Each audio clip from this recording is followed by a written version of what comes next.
So my town just got hit by a pretty major hurricane, and as lucky as I was in the grand scheme of things, we did end up having our power knocked out for a few days, which, yeah, it sucks. But it would have been way worse if it weren't for the 5 items I'm gonna tell you about in today's video. What's up, my dude? Your friendly neighborhood Tony here, and welcome back to the Spare Tech Room, where I try to channel the power of hyperfixation to hopefully help you make better tech choices. Now, before we dive into today's video, I do want to let you know that yes, we were super lucky here where I am, but there are a lot of people that were absolutely not as lucky. And so I'm gonna go ahead and link to a few ways that you can help out those that have been impacted by the hurricane in the description box below. So if you want to jump down there and check out those links. A lot of people are really suffering right now, and anything you can do would be amazing. And that aside, the 5 items or the 5 item categories that I'm going to cover today, I'm going to cover pretty broadly. I'll link to my specific recommendations in the description box below and as a pinned comment, so jump on down there for that. Okay, we're going to start off with the most important thing that you need to make sure that you have squared away in any of these kinds of situations. And unfortunately, it's something that not enough people think about, and that is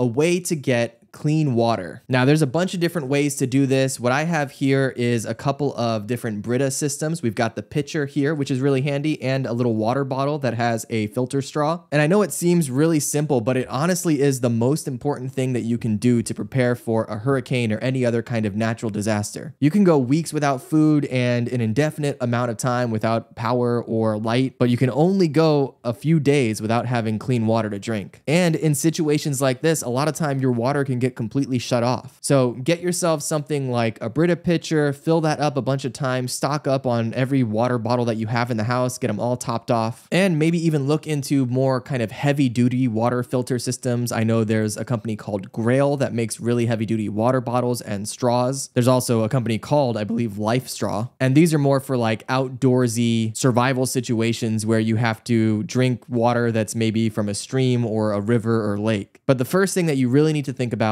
is how to get and to hold large amounts of clean water. All right, so we've covered water. Now let's cover fire, or at least light. Now, luckily, for most of the time that you're going to be awake during a power outage, you're going to have natural light from the sun. But for those few hours after the sun sets and before you go to sleep, you're going to need a way to kind of illuminate your house. Or if you need to relocate, the street lights probably won't be on, so you're going to need maybe some handy flashlights lying around, or even a lantern that operates off of batteries, and specifically something that operates off of low power consumption. We got super lucky in my house because, as you know, I do these videos, and so I was able to use my video light, the one that I'm using right now, to illuminate my face. I basically turned that to 1%, connected it to a battery, and let that thing run for hours. So you may not have that exact thing, that exact setup in your particular home, but just having a few flashlights, a few lanterns, I'll link to some really solid options in the description below. I don't necessarily recommend having candles as your go-to choice, although it can be helpful to have a few of those lying around just in case. When it comes to things like candles, they are going to be producing heat, and then of course there's the danger of having fire loose in your home, but they are great in an emergency situation. So definitely have a few of those lying around as well. Now, next up is something that I didn't really consider at first, but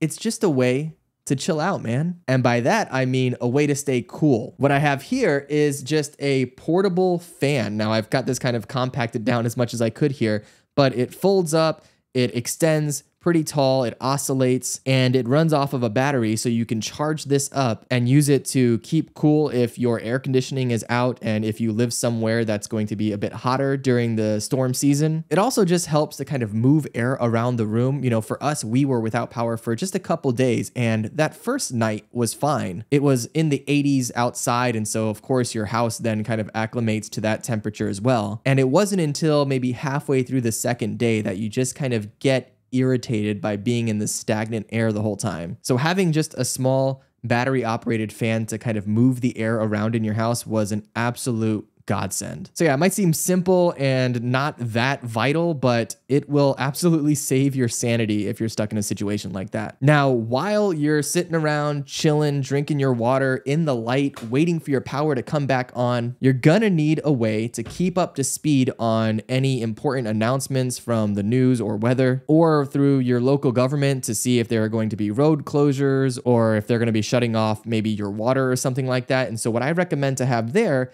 is a real simple battery-powered emergency radio. Now, the one I have here is one of the best-selling ones on Amazon, and it totally worked just fine. There are definitely going to be some better options out there though, some more heavy duty ones or ones that are just easier to operate.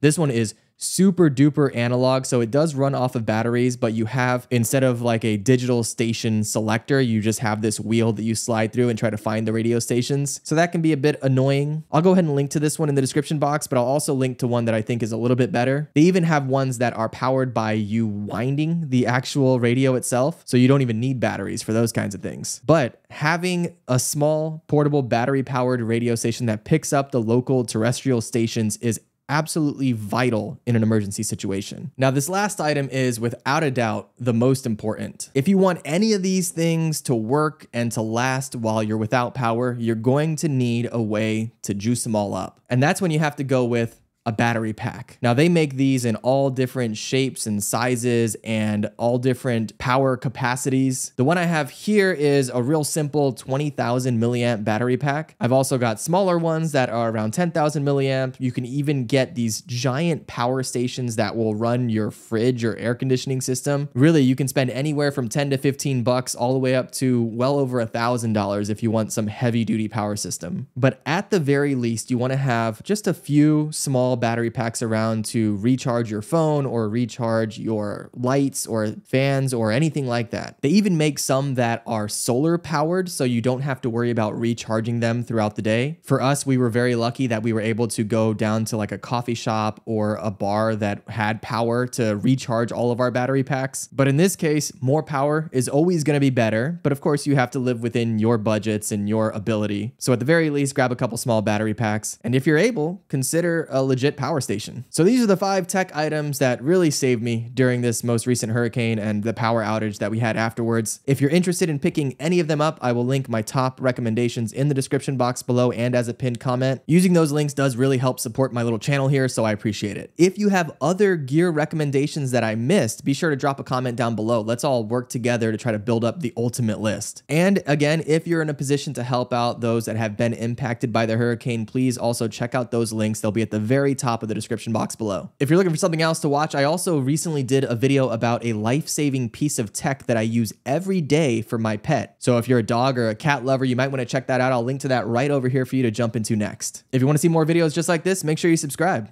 Otherwise, I'll see you next time in the spare tech room. Be good.